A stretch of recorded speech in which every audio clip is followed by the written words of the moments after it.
Let's turn in our Bibles to the book of Job in chapter 13.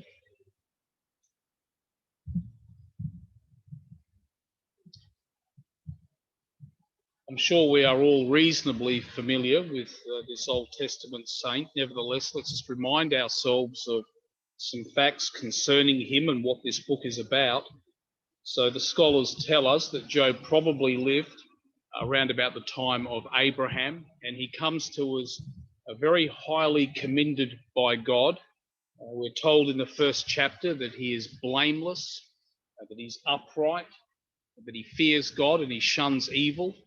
We see that he offers sacrifices on behalf of his children, all adult children, just in case they sin, not even knowing whether or not they have sinned, but just in case they have sinned.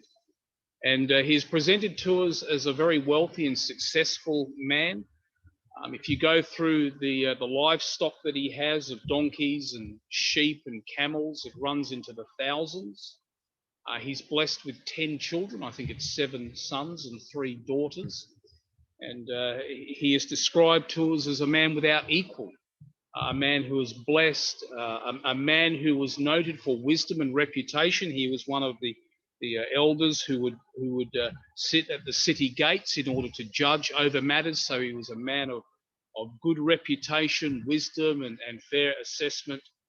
And he is presented to us really as this very godly, very successful man. Perhaps he'd prospered in business. He was wise. He was really above reproach. And of course, he's famous for the fact that he suffered terribly. He suffered terribly by way of satanic attack. In chapters 1 and 2, we're presented with a really unusual scenario, I guess, of Satan coming before God. And the picture we have is of Satan sort of going to and fro over the earth, looking to cause trouble. And God actually draws Job to Satan's attention. Have you considered my servant Job? And Satan's response is basically that, well, Job worships you, he honors you because you have hedged him in. You've given to him a blessed life. You've given to him so much. But if those blessings are removed and Job tastes another side to life, then you will find no longer will he be a man who praises and lives before you with honor. And of course, God effectively gives Satan free charge to afflict Job with some qualifications. Of course, he's not allowed to take Job's life, and the afflictions come in 2 waves. To begin with, Job loses his livestock, property is ruined, the servants are killed, and he loses all of his children. That was the first wave of affliction. And Job remains upright. He doesn't curse God. And God then permits Satan to have another wave of attack. And on the second wave, Job is covered in boils from the crown of his head to the soles of his feet. And he still doesn't curse God. Then his 3 friends turn up, Eliphaz, Bildad, and Zophar. And they are shocked at what they find. I mean, he's unrecognizable. He doesn't look like the old Job. Such is his physical disfigurement as a consequence of these boils. And to begin with, they're very sympathetic. Their hearts bleed for their friend, but they then also turn very quickly on him. And in their thinking, the way they understand the world to work is that God is holy and he punishes wickedness. He's a righteous God and he must punish wickedness. And that leads them to one conclusion. Job has lived a certain manner in front of people. He's appeared to be a certain thing, but obviously behind the scenes, he's a wicked man because otherwise these things would not have happened to him. This obviously is a consequence of his hypocrisy, and they accuse him of hypocrisy. And there's a sense in which we can say much of what they say, that the friends say, has substance to it. It's true. God blesses righteousness and he punishes wickedness. But the problem with their thinking is that there's an inflexibility to it. It's a rigid theology that has no exception. Because the scriptures also teach us over and over again, by way of example, that the righteous do suffer. They suffer inexplicably without reason. We don't always know why the righteous suffer, but they do suffer. And it's this rigid theology that they sort of can't see beyond certain kind of ideas. What follows then, for the most part of the book, are a series of conversations between these three friends and Job, and there's three cycles. So Job, they speak to Job, but he addresses each one individually. We have the first cycle, 1, 2, 3, and then there's a second cycle, and there's a third cycle. So it's Eliphaz, Bildad, and Zophar. At the end of the third cycle, Zophar doesn't speak, strangely enough, but in steps this very mysterious figure called Elihu. And after that, then God steps into the situation, and God rebukes the friends because they are quite wrong in how they've applied their thinking to Job. God rebukes Job himself because some of the things Job also says were not quite right. And then God vindicates Job at the end. Now, in these discussions between Job and the friends, there are so many rich statements that we could consider. And there's a big part of me would like to preach through this book because I really like it. And for those of you who are around 5 or 6 years ago, we actually did it as a midweek Bible study. But I must say, in terms of preaching through it, it also intimidates me because there's a lot of material there. Nevertheless, there are some wonderful statements, some wonderful portions and sections and just verses worth considering. And I want to consider two verses this evening, and one aspect of these verses is really, really well known. So it's Job chapter 13, verses 15 and 16. And the first part of verse 15 is very well known.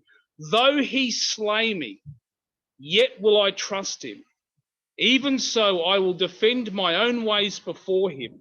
He also shall be my salvation, for a hypocrite could not come before him.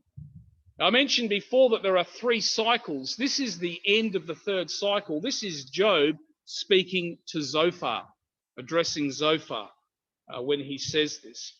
And what I want to show us from these 2 verses is basically 2 pictures concerning Job. Firstly, Job is a picture of mature faith.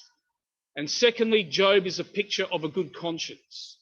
Now, I want to put to you this evening that these 2 things are critical to healthy Christian living: mature faith and a good conscience. So let's note firstly then, Job, a picture of mature faith.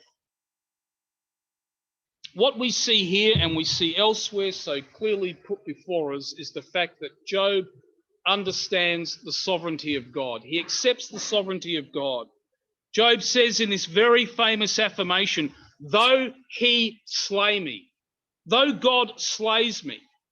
And it's all very well speaking of the sovereignty of God, as we're so apt to do when life is well and things are going in a pleasant way. We like to speak of the God's sovereignty in terms of his power and his wisdom and his love and his mercy.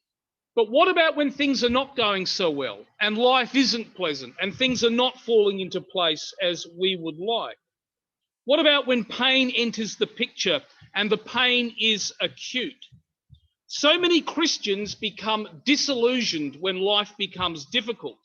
Where is God is a common question. You go on all the blogs and the websites and the podcasts, and this is a question that is frequently addressed.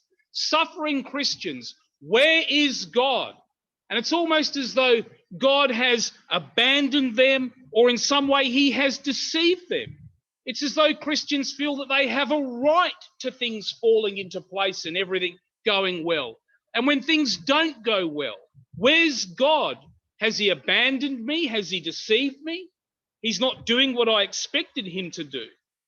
And there's also a similar kind of response to this, though a bit different, and that is to distance God from what is happening.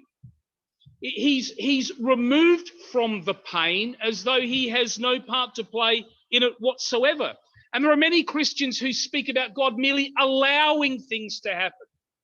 And it's true to say on one level, God does allow things to happen. But as we can see from the account here, it's actually God who is behind Job's affliction. God used Satan, as it were, and Satan also used means. The means of the bandits and the elements are one part of the picture, and behind them there is Satan. But who lies behind Satan? It's the sovereign God. There's a sense in which we can say, God kind of stirred Satan up. Have you considered my servant Job?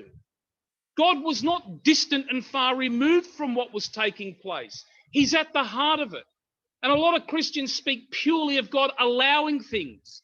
And it conveys the idea that Satan is kind of just doing what he wants. He's fulfilling his own will and purpose, and God has his arms folded and he's just watching it take place. And that's not how the world works. Job succumbs to neither of these views. Job knows who is running the show. At the end of chapter 1, so he's lost his property, his animals have been taken away, the servants are dead, and his 10 children are dead. And he says this at the end of chapter 1, verses 20 and 21. Then Job arose, tore his clothes, shaved his head, and fell to the ground and worshipped. And he said, naked I came from my mother's womb, and naked shall I return there. The Lord gave, and the Lord has taken away. It's not the bandits, it's not the elements, it's not Satan. The Lord has taken away. Blessed be the name of the Lord. And then in chapter 2, at the end of chapter 2, or toward the end of chapter 2, he's contrasted with his wife. And this is after the second wave of attack, when he's covered in sores and he's an absolute mess. He's unrecognizable and he's in acute pain. Chapter 2, verses 9 and 10, then his wife said to him, do you still hold fast to your integrity? Curse God and die. In other words, why don't you alleviate yourself of all of this suffering? If you curse him, he'll just take you out. He'll kill you, and then it'll end for you. Curse God and die. Why continue suffering? But he said to her, you speak as one of the foolish women speaks. Shall we indeed accept good from God, and shall we not accept adversity? In all this, Job did not sin with his lips. Shall we not accept adversity from the hand of God? He recognizes that the ultimate cause of the sores and the loss of servants and property and children is ultimately the Lord. It's the Lord.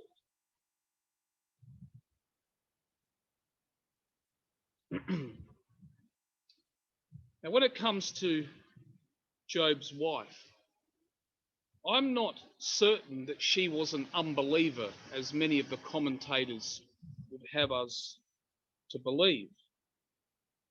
She may have simply been a woman overcome with grief and at the end of herself.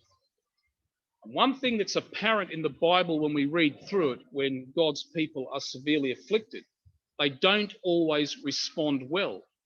Some of them do silly things, some of them say silly things, and there are many examples.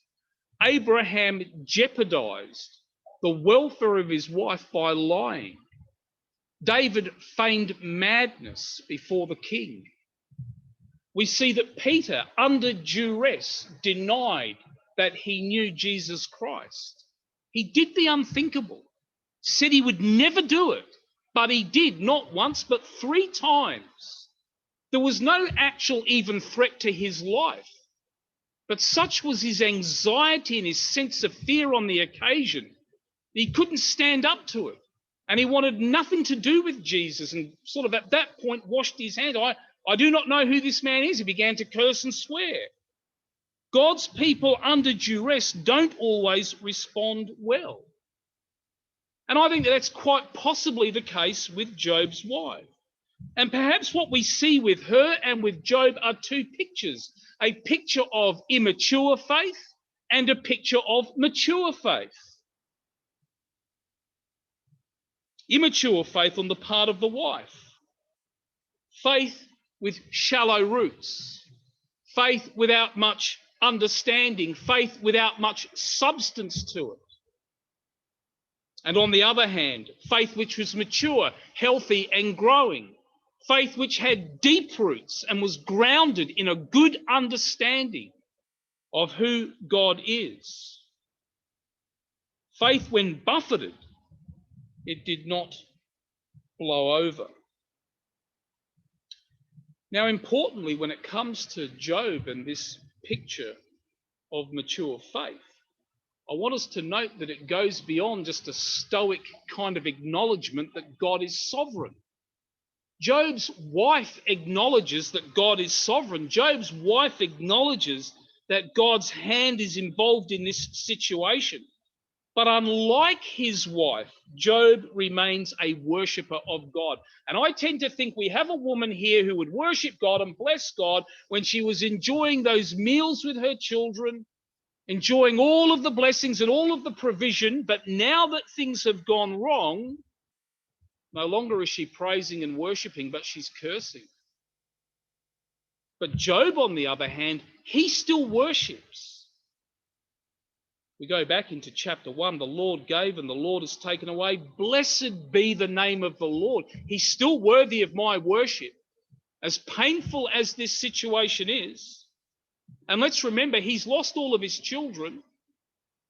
It really is a most difficult situation, yet he blesses God. And then in chapter 2, shall we indeed accept good from God and shall not accept adversity? In other words, he's acknowledging the fact that God has the right to do as he wishes, and Job has no cause of complaint. You've given me, you've blessed me, I have all these children, just as you have given me, so you have the right to also take away. I didn't deserve these things to begin with. And if you so see fit, you can take them away. And here in our text in chapter 13 and verse 15, though he slay me, look at what Job says, yet will I trust him. Some translations say, I will hope in him. Others say, I will wait on him. Really, it doesn't make any difference. They're saying the same thing. Those who wait upon the Lord and put their hope and their trust in him do not do so in vain. They will not be disappointed. He is always worthy of our worship and our devotion and adoration. And when we take that line, it does not lead to futility or disappointment. I want to give some thought to this. In what sense did Job trust God? Though he slay me, yet will I trust him. In what sense did he trust God? We know the outcome to the book. We know that in the end, Job was vindicated in the face of his friends. Job ended up being more prosperous than what he was at the beginning. And we know that, but he didn't know that. He wasn't trusting God that he'd end up with more children and more livestock and more houses and property. He wasn't trusting God to be physically healed and blessed with more earthly goods. Job trusted God, believing that God would deliver on the promise of eternal things. That's evident right here in the passage that we're looking at, verse 16. He also shall be my salvation. You see, Job acknowledges that life might not always work out the way we would like, and his trust is in the Lord for better things to come. You see, mature faith understands that crooked providences will come into our lives, and some crooked providences will stay. Some crooked providences are made straight.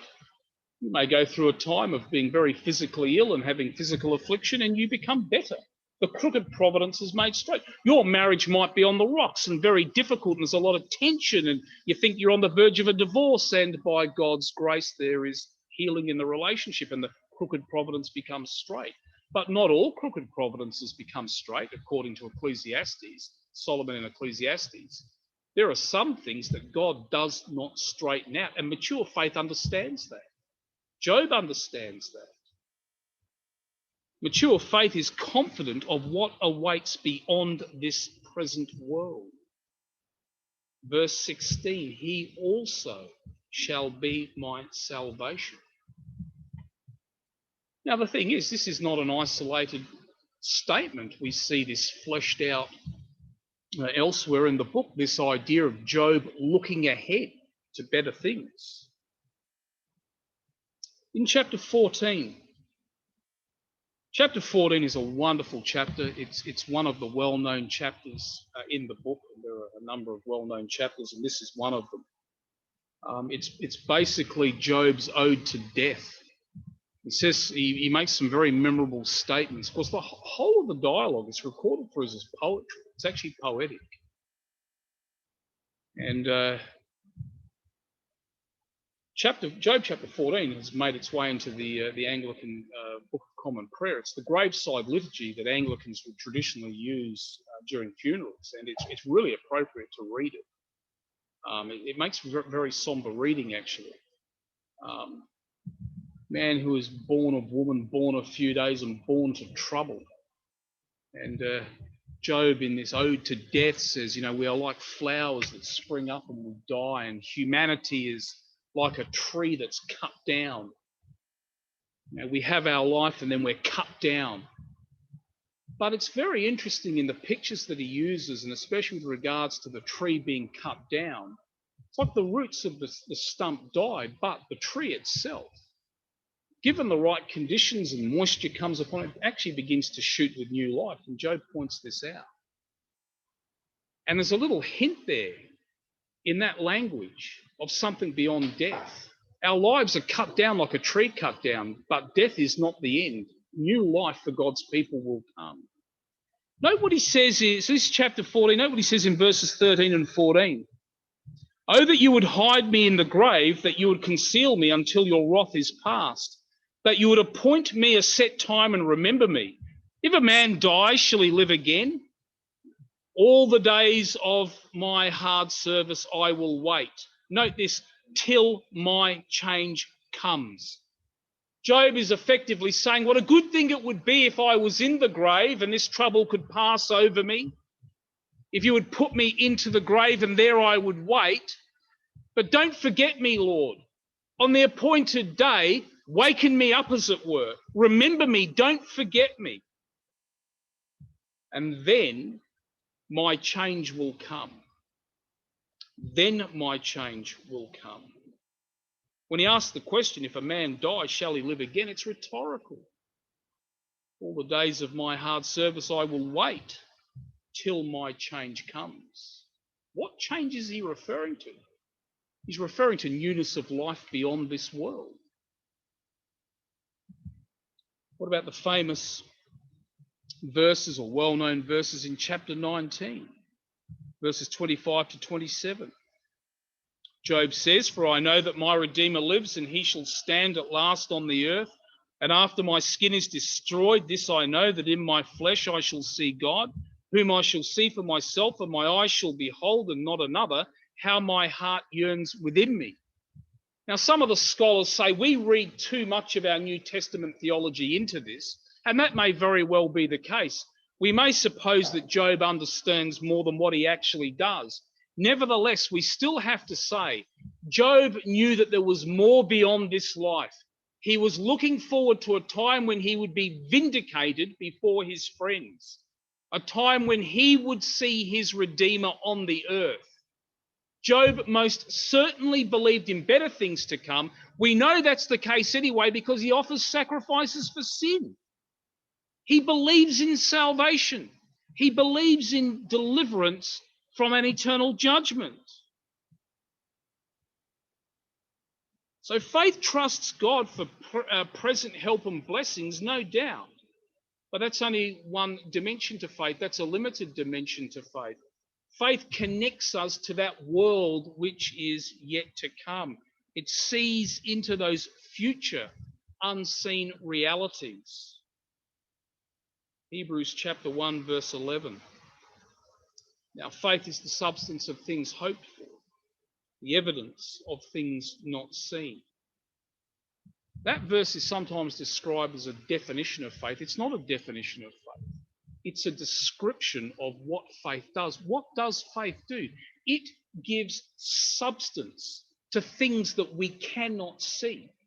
It makes real to us things which lie beyond this world, things that we can't handle or observe.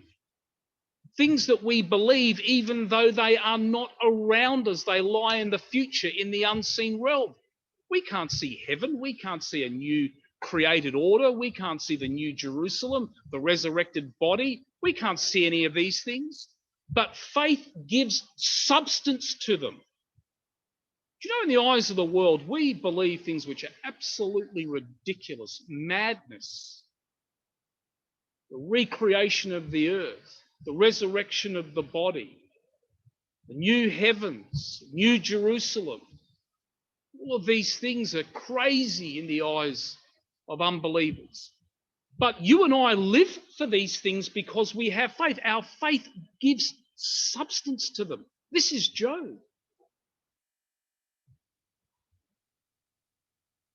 In Hebrews 11, verses 8 to 10, we're told of Abraham, by faith Abraham obeyed when he was called to go out to the place which he would receive as an inheritance, and he went out not knowing where he was going. By faith he dwelt in the land of promise as in a foreign country, dwelling in tents with Isaac and Jacob, the heirs with him of the same promise. Note this, speaking of Abraham, for he waited for the city which has foundations, whose builder and maker is God. Abraham knew that the promised land pointed to something else. It's not about just soil and the Jews having their little plot of land, their little geographical area. Abraham knew that that land pointed to a greater reality. We've been learning about that reality in the book of Revelation, the New Jerusalem. A city whose architect is God, whose builder and maker is God, that city which is to come. Let me ask the question then this evening, what does our faith look like in times of pain? Of course, we all see the Lord's hand in the blessings that we receive. We're all happy when life is good and everything is falling into place, and we acknowledge God's goodness and his wisdom, his power and his love. Do we see the Lord's hand in the afflictions that we receive? How do we respond? Do we find ourselves in the company of Job or in the company of Job's wife? Now, all faith is faith. And, perhaps Job's wife did have faith, and I believe she probably was a believer. But not all faith is of the same quality. Job is a picture of one kind of quality of faith, and his wife another kind of quality of faith. No faith is perfect, but strong, healthy, growing faith is what we should desire for ourselves. And Job has this kind of faith. When affliction comes into his life, he does not keel over in a heap, unlike his wife. He is able to stand sure upon what he believes. And if we are to have a mature, healthy, growing faith, it means that we need to put down deep roots into the truth. And I don't think it's a nasty or cruel thing to say that there are many in the Christian church who have a very superficial understanding of the book that they claim to believe. We must put down deep roots into the truth. Why are some Christians so easily discouraged and so easily buffeted? And the reality is, and I don't mean this in a nasty way in any sense. As an old pastor said to me some time ago, a man I greatly respect who's still preaching, he's nearly 80, he said to me, a lot of Christians do not handle adversity well. It doesn't take much for them to crumple and to fold, much like Job's wife. As I say, I'm not asking this in a harsh or accusatory way. We must care for anyone who struggles. Weak faith is still faith, and we are to care for all people. But the reality is this. Some people struggle a lot through life due to shallow faith, and shallow faith equates to faith that has very little substance, has very little in terms of its grounding in the Word of God. Strong faith touches on many areas in the Christian life, but certainly it relates to the content of our knowledge, our engagement with the truth. Look at Psalm 1. Psalm 1, it's like a gateway into the Psalms. Like captures really the substance of what the Psalms are like. That's the way we understand it. Presented with two people in the Psalms. There's always twos in the Bible. There's two gates, there's two paths, there's two kinds of foundations. There's two people in Psalm 1. There's the man who meditates upon the word day and night, and he is likened to a tree planted by water, and it brings forth its fruit in season. In Jeremiah chapter 17, we're presented with the same image, only the image is the tree bears fruit even during times of drought. Why? Because it has deep roots. What is the tree with deep roots? It's the person who meditates upon the word and applies the word. What about that tree that shrivels up? And it's like chaff that the wind blows away. It has no depth of root, and it relates to the person who has no depth of understanding. They do not meditate upon the word and apply its lessons. You know, in one sense, faith is a difficult thing. According to Christian faith, you ought to believe in the creation of the world. Out of nothing, God speaking. You ought to believe in the virgin birth, the incarnation, the miracles of this man called Jesus. You ought to believe in his death, his resurrection, his ascension, that he is at the right hand of God. You are to believe in your own future resurrection and a future judgment where people will end up in a new heavens and a new earth, or in a place of damnation. You are to believe all of these things, and in a certain sense, they're hard to believe. We don't have any proof for any of this. The evidence that we have is in the scriptures. And if we're not grounded in the word of God, then how will we have strong faith to believe these things which support us through difficult times and enable us to see beyond our afflictions into that world which is to come?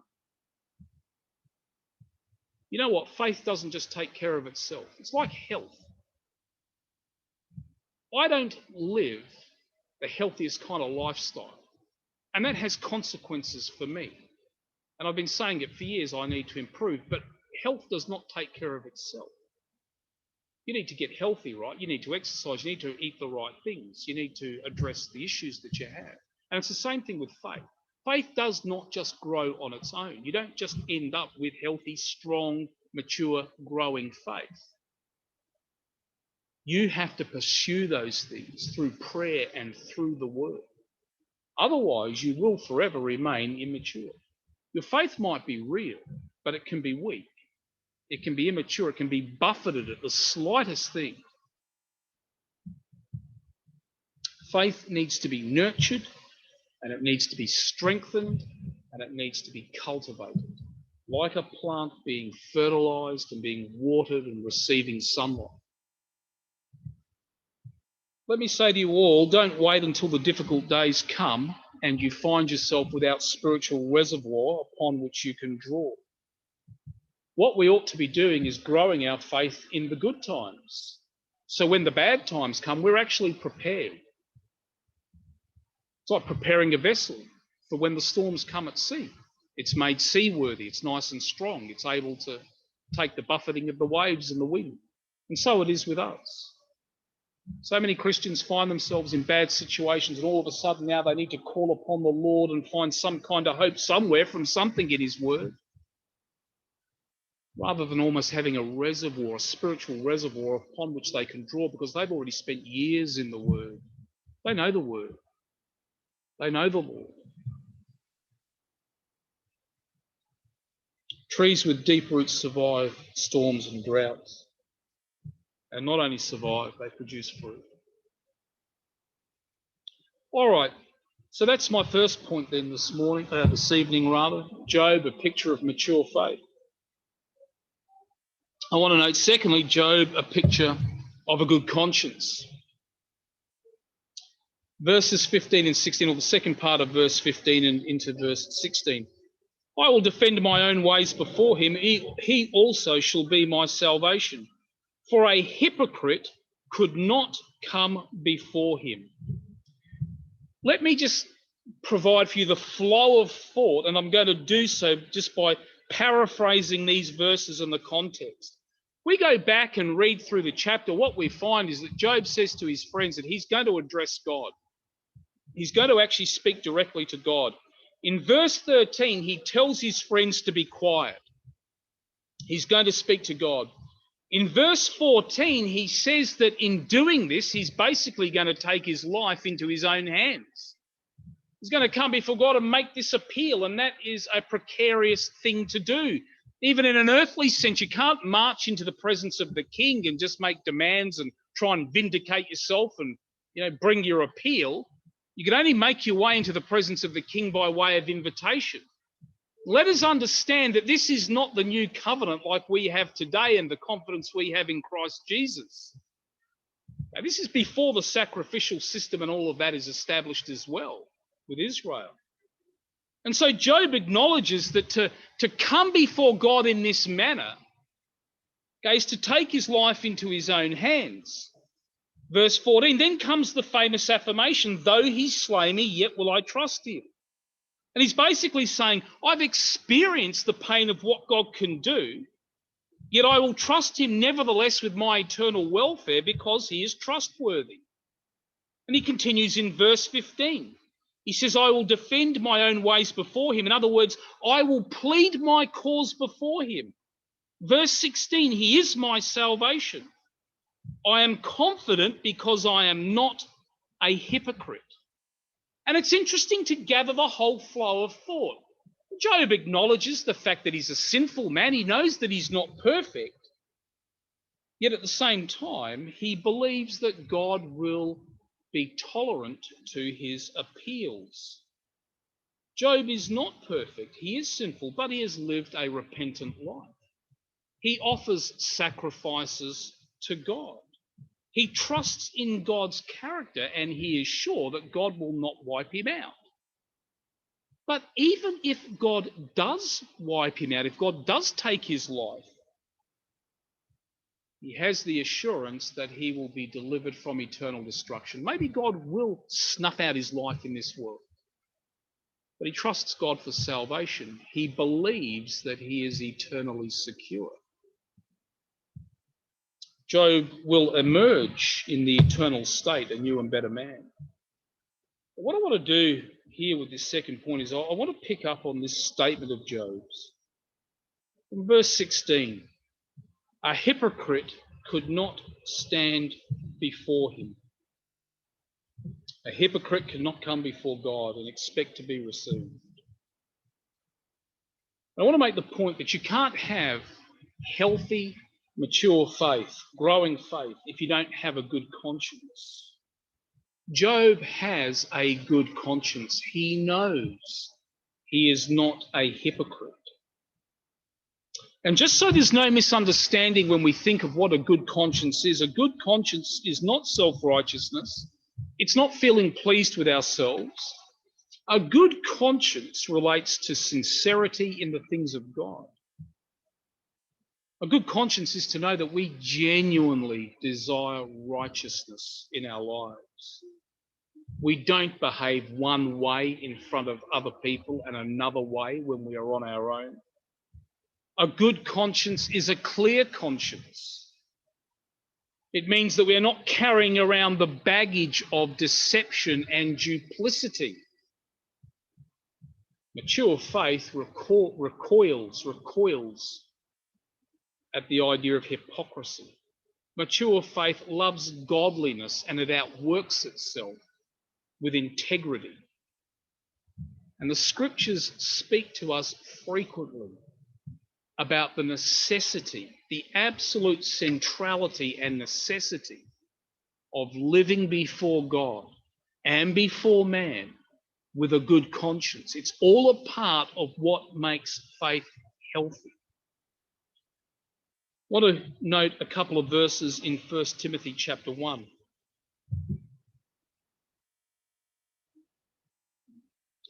1 Timothy chapter 1 with regards to this idea of a good conscience. To begin with, 1 Timothy chapter 1 verse 5. Now, the purpose of the commandment is love from a pure heart, from a good conscience, and from sincere faith. And Paul here, if we go through the context, Paul is dealing with the issue of false teaching and false teachers. He's contrasting true biblical preaching with what they do. Now, false teachers, of course, are seeking to serve themselves. They want to draw followers to themselves. They want to build their reputations. They're interested in personal gain, whether it be money or whatever. But what is true biblical preaching concerned with? It's concerned with love. Now, the purpose of the commandment is love. Look what he says: from a pure heart, from a good conscience, and from sincere faith. The goal of the word explained is that we would love God and love one another from a pure heart. In other words, love from within, not in show only, not just externally, but in reality from within, from a good conscience. In other words, no selfishness involved. We're not just showing love to God in the assembly or love to one another because it suits us, because it's going to get us somewhere. No. We're not feigning self-love. No, there is a genuine care and concern for the things of God and for one another. And then from sincere faith, in other words, love grounded in truth, not sentimental dribble, but true biblical love. When we think of a good conscience, it's absolutely at the heart of what is necessary for healthy Christian living. To know that we are walking with God in sincerity, with integrity, with honesty, that we're not just putting up some kind of front because it's expected or because we might get something from it. You can't worship God properly apart from a good conscience. The fact that you know deep down you are sincere, you do love him and you do love God's people. That's what we find with Job. There was no hypocrisy in Job. Job was a righteous man. He loved the Lord and he loved God's people. You notice here how a good conscience goes with faith, from a good conscience, from sincere faith. Love from a good conscience and from sincere faith. Note also 1 Timothy chapter 1, verses 18 and 19. This charge I commit to you, son Timothy, according to the prophecies previously made concerning you, that by them you may wage the good warfare, having faith and a good conscience, which some have rejected concerning the faith, have suffered shipwreck. So Paul is urging Timothy to take up the ministry with earnestness and to fight the good fight against error with faith and a good conscience. Having faith here means trusting God, being faithful to the truth, not cutting corners. Sticking to God's word and his purpose. A good conscience means that you're not ministering for personal gain. You're not doing it to get anything out of it, to build reputation or to make money or to gain followers or anything like that. You're doing it sincerely for the glory of God and for the good of God's people and to see people saved. And Paul frequently says that he ministers out of a good conscience. In other words, he can stand before congregations and he can preach the truth. And he can do so knowing he's not doing it to get money. He's not trying to gain a reputation or a following. He's simply seeking to see the church built up, people saved and God's name glorified. We see in these passages that faith and good faith, or healthy faith and a good conscience, go together. That's what we see with Job, mature faith and a good conscience.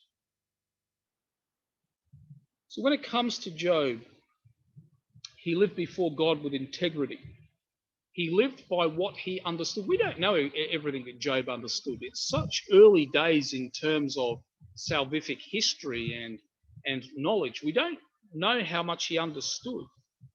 But he knew he was sinful. He knew what sin was. He understood God and God's holiness and judgment and eternal life, and he lived in the knowledge of this. He lived by what he understood. Job's faith was no theoretical faith. He practiced righteousness from the heart. He was no hypocrite, as his friends accused him of. And if we fall into hypocrisy, we fall into the habit of just putting up a front because we're before other people, then we not only run the risk of having a stunted, immature, shallow faith, we actually run the risk of shipwrecking our faith. And so we have Job accused of hypocrisy. This runs throughout the discourse with his friends. Yet he demonstrated exactly the opposite. The storms hit, and severe storms, unimaginable storms. And that deep-rooted faith held secure. The years spent pursuing the truth and practicing the truth sustained him when everything else was going wrong. You stop and put yourself in his shoes. He's lost everything. All of his children are dead. Forget the financial loss, property and livestock. His 10 children are dead. His friends have turned on him. His own wife has turned on him. Yet he stands firm in his belief, absolutely rock solid in his belief. If we do not practice the truth, we do not seek out the truth and practice the truth will not sustain us, and our hypocrisy will prove to be our undoing. Peter says in 1 Peter chapter 2 and verse 1, among other sins, put away this sin, put away that sin, put away hypocrisy. Be done with it. Be done with the idea that Christianity is just a show. It's something you just perform when you're in front of other people. Be done away with that notion. You're not only deceiving others, you're ultimately deceiving yourself. Live before God with sincerity and integrity in the secret place. You are only as good as what you are in private. The real you is in private when the doors are shut and the blinds are closed and nobody's around, or you're in front of perhaps certain people. That's the real you, not when you're in front of Christians. Live before God with sincerity and integrity, in other words, with a good conscience. So just to conclude then this evening, there are two important realities in Job's confession from chapter 13, verses 15 and 16. Though he slay me, yet I will trust him. Whatever befalls me, whatever God sees fit to bring into my life, I will worship him. I will trust him with my eternal welfare. He may very well afflict me and afflict me severely, and it is his right to do so. Yet I will continue to trust him for those unseen realities which are yet to come. And I can trust him, and you should be able to trust him with those unseen realities because we have a faith which is rooted deeply in his word. And then secondly, he also shall be my salvation, for a hypocrite would not come before him. I know he will receive me.